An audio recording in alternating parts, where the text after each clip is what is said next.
Students, पिछले topic में हमने पढ़ा था कि मेंडल ने जो है वो क्यों पी प्लांट को जो है वो चूज किया था। तो उसकी जो है वो तीन रीजन उसने बताई थी कि एक तो पी प्लांट शार्ट थे, उनको ग्रो करना जो है वो आसान था। एक सेशन में जो है वो हम खुद में हम उनकी फेवरेट जनरेशन को जो है वो ग्रो कर सकते हैं। और दूसरा हमने पढ़ा था कि उसके सैमन जो है वो डिस्टिंग्विशिंग कैरेक्टर्स हैं जिनकी होते हैं फ्लावर के, जिसकी वजह से जो है वो हम पी प्लांट को चूज करते हैं। तीसरा उसने बताया था कि इसके अंदर मेल और फीमेल रिप्रोडक्टिव पार्ट जो है वो एक प्लांट के ऊपर होते हैं, जिसकी वजह से सेल्फ पॉलिनेशन और क्रॉस पॉलिनेशन होती है। तो आज हमने जो है वो ये पढ़ना है कि 7 डिस्टिंग्विशिंग कैरेक्टर कौन कौन से हैं जो मेंडल ने जो है वो स्टडी किए थे। तो फर्स्ट ऑफ ऑल अगर हम देखते हैं तो ये हमारे पास जो है वो टेबल बना हुआ है 7 डिस्टिंग्विशिंग कैरेक्टर्स हैं पी प्लांट्स के। तो कैरेक्टर 1 की अगर हम बात करते हैं तो कैरेक्टर 1 में हमारे पास जो है वो आ जाता है फ्लावर कलर।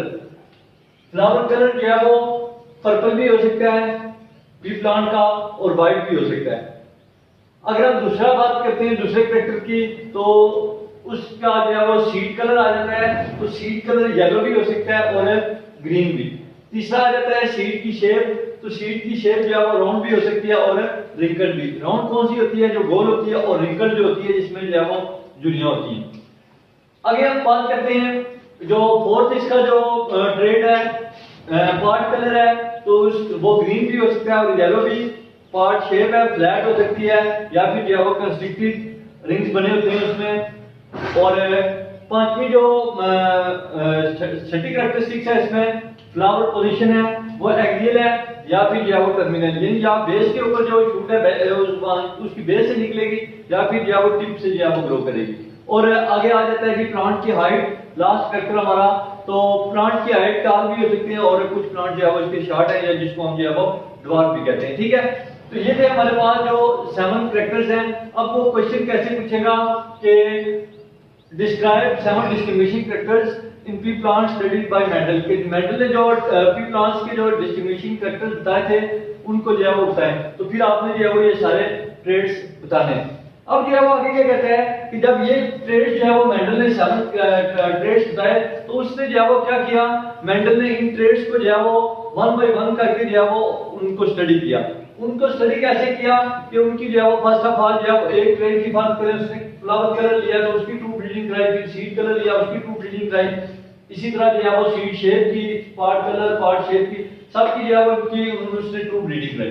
कहता है Mendel study each character individually, हर एक को जो है वो उसने इंडिविजुअली स्टडी किया।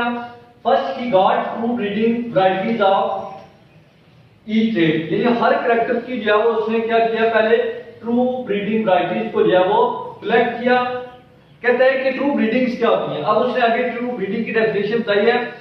If a plant with a trade produce offspring with the same trade on self pollination, यानी कहता है कि अगर कोई प्लांट है और उसके किसी भी ट्रेड की हम जो है वो फ्लावर कलर की बात कर लेते हैं, फ्लावर कलर को लेते हैं तो उस ट्रेड को जो है वो हम प्रोड्यूस करते हैं, उन ट्रेड फ्लावर कलर की जो है वो सेल्फ पॉलिनेशन करते हैं। तो सेल्फ पॉलिनेशन से जो है वो जो ऑफस्प्रिंग प्रोड्यूस होते हैं उनके भी जो है वो ट्रेड या खुशियात सेम ही होती हैं जो उनके पेरेंट्स की थी। तो इस प्रोसेस को हम क्या कहते हैं, ये जो मेथड है इसको सेल्फ ब्रीडिंग कहते हैं उस कैरेक्टर के लिए। तो फर्स्ट ऑफ ऑल जो है वो मेंडल ने क्या किया था कि हर ट्रेड की, हर कैरेक्टर की जो है वो उसने सेल्फ ब्रीडिंग करवाई थी। ट्रू ब्रीडिंग इसको कहते हैं। तो ट्रू ब्रीडिंग के नतीजे में जो भी ऑफस्प्रिंग प्रोड्यूस हुए वो जो है वो अपने पेरेंट्स से जो है वो जिस तरह के पेरेंट्स थे उसी तरह के जो है वो उनके ऑफस्प्रिंग जो है वो मौजूद थी। तो स्टूडेंट्स, ये जो हमने टॉपिक पढ़ा है इसमें से आपके दो ही शॉर्ट क्वेश्चन बनते हैं। एक ट्रू ब्रीडिंग की डेफिनेशन है और दूसरा distinguishing characters in P plant कि कौन कौन से डिस्टिंग्विशिंग कैरेक्टर्स हैं और ट्रू ब्रीडिंग क्या है। ट्रू ब्रीडिंग के बारे में हम पढ़ रहे थे, तो इसकी एग्जांपल हम पढ़ते हैं। ट्रू ब्रीडिंग क्या थे, तो कहता है कि जब वो मेंडल ने क्या किया कि ट्रू ब्रीडिंग टॉल प्लांट्स को जो है वो सेल्फ पॉलिनेट करवाया, तो सेल्फ पॉलिनेशन के नतीजे में जो ऑफस्प्रिंग प्रोड्यूस हुए वो भी सारे के सारे जो है वो टॉल प्लांट्स ही थे। उसने जो है वो ये ट्रू ब्रीडिंग का जो एक्सपेरिमेंट है उसके करने के बाद जो है वो उसने मोनोहाइब्रिड क्रॉस जो है वो करवाया। अब मोनोहाइब्रिड क्रॉस क्या है? It is a cross in which only one character is study. पीछे हमने जो 7 कैरेक्टर पढ़े हैं तो उसमें से अगर हम एक कैरेक्टर को जो है वो स्टडी करते हैं तो ऐसा क्रॉस जिसमें हम एक ट्रेड या एक कैरेक्टर को स्टडी करते हैं उस क्रॉस को हम मोनोहाइब्रिड क्रॉस कहते हैं। तो ये क्वेश्चन आपसे जो है एग्जाम के अंदर पूछा जा सकता है कि डिफाइन मोनोहाइब्रिड क्रॉस। तो ऐसा क्लास जिसमें हम एक करेक्टरिस्टिक्स को स्टडी करते हैं, फ्लावर कलर को ले लेते हैं, फ्लावर पार्ट की शेप को ले लेते हैं, या जो है वो सीड शेप ले लेते हैं, इनमें से एक को लेते हैं, तो उसको अगर स्टडी करते हैं तो उसको मोनोहाइब्रिड क्लास कहते हैं। तो एक्सपेरिमेंट जो है वो मेंडल ने क्या किया था, कहता है कि ज्यादातर लोगों को जो है वो शुरू में क्या बिलीव था कि ये जितने भी करेक्टर्स हैं ये क्या वो ट्रेड्स या जिनको हम करेक्टर्स कहते हैं एक ही चीज है। तो जितने भी करेक्टर्स हैं ये कंट्रीब्यूटेड होते हैं फ्रॉम बोथ पेरेंट्स, यानी मेल से भी और फीमेल दोनों से जो है वो कंट्रीब्यूट होते हैं पेरेंट्स से। तो ये जितने भी कैरेक्टरिस्टिक्स हैं, और उन लोगों का ये भी ख्याल था कि ये जितने भी कैरेक्टरिस्टिक्स या ट्रेड्स हैं ये अब बहुत पेरेंट्स के होते हैं, और यही करैक्टर या ट्रेड जो है वो आगे ऑफ स्प्रिंग के अंदर मूव करते हैं या पास होते हैं नेक्स्ट जनरेशन के अंदर।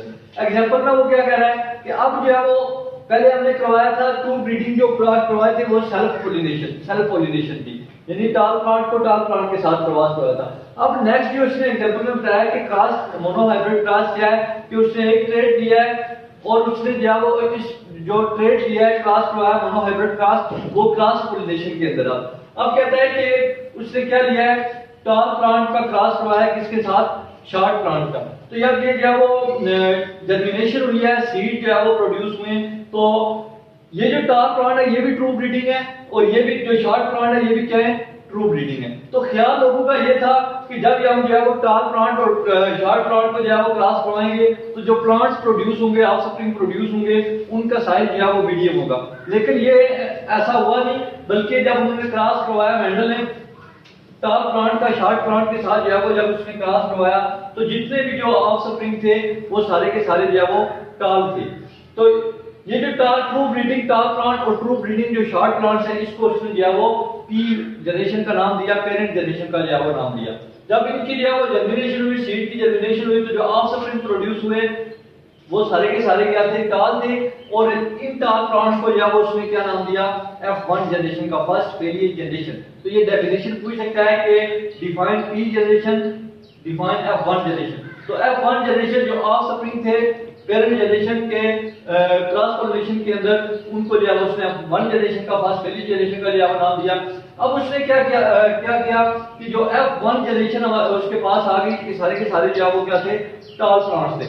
अब उसने जो है वो ये टाल प्लांट्स को जो है वो सेल्फ पॉलिनेट करवाया, यानी F1 जनरेशन के अंदर जितने भी टाल प्लांट्स थे उनकी सेल्फ पॉलिनेशन की। तो सेल्फ पॉलिनेशन के नतीजे में जो उसके पास नेक्स्ट जनरेशन आई, ऑफस्प्रिंग जो नेक्स्ट प्रोड्यूस हुए F2 जनरेशन, तो उसमें जो है वो उसके पास 75% जो है वो टाल प्लांट्स थे और 25% जो है वो क्या थे, शॉर्ट प्लांट्स थे। तो इसमें से जो है वो आगे उसने जो है वो जब क्रॉस करवाया तो 3 जो है वो उसके पास टाल आए और एक जो है वो शॉर्ट आया, तो रेशियो जो उसके पास थी वो 3:1 थी। तो ये हमारे पास जो थी एग्जांपल थी कि सेल्फ पॉलिनेशन कैसी होती है। सेल्फ पॉलिनेशन की हमने जो है एग्जांपल पढ़ी है कि उसने टाल प्लांट्स, ट्रू ब्रीडिंग टाल प्लांट्स का जो है वो सेल्फ पॉलिनेट किया है। तो उसके बाद हमने मोनोहाइब्रिड का पढ़ा है कि ऐसा जो है वो क्रॉस होता है जिसमें ओनली वन कैरेक्टर को जो है वो हम स्टडी करते हैं, उसको मोनोहाइब्रिड क्रॉस कहते हैं। फिर हमने जो है वो पढ़ा है कि इसकी एग्जांपल क्या है, जब हम एक ट्रेड को लेते हैं क्रॉस पॉलिनेशन कैसे होती है। तो मेंडल ने जो है वो क्रॉस पॉलिनेशन करवाई, टाल प्लांट का जो है वो क्रॉस करवाया उसने शॉर्ट प्लांट के साथ। तो जब उसके सीड जो है वो प्रोड्यूस हुए, जब उनकी सीड्स की जर्मिनेशन की, तो जो F1 जनरेशन प्रोड्यूस हुई वो सारे के सारे जो है वो क्या थे, टाल प्लांट्स थे। जब टाल प्लांट्स थे उनका जो है 1 जनरेशन के अंदर, तो इसने जो है वो क्या किया, 1 जनरेशन के अंदर जितने भी टाल प्लांट्स थे उनका सेल्फ पॉलिनेशन की। सेल्फ पॉलिनेशन के नतीजे में जब उसके पास F2 जनरेशन आई तो वो 3 जो है वो टाल थे और एक जो है वो शॉर्ट था। 3:1 की 75% जो है वो टाल प्लांट थे और 25% जो है वो शॉर्ट थे। इसकी अगर हम बात करते हैं तो यहाँ पे जो है वो ये सारे के सारे हेटेरोजाइगस थे।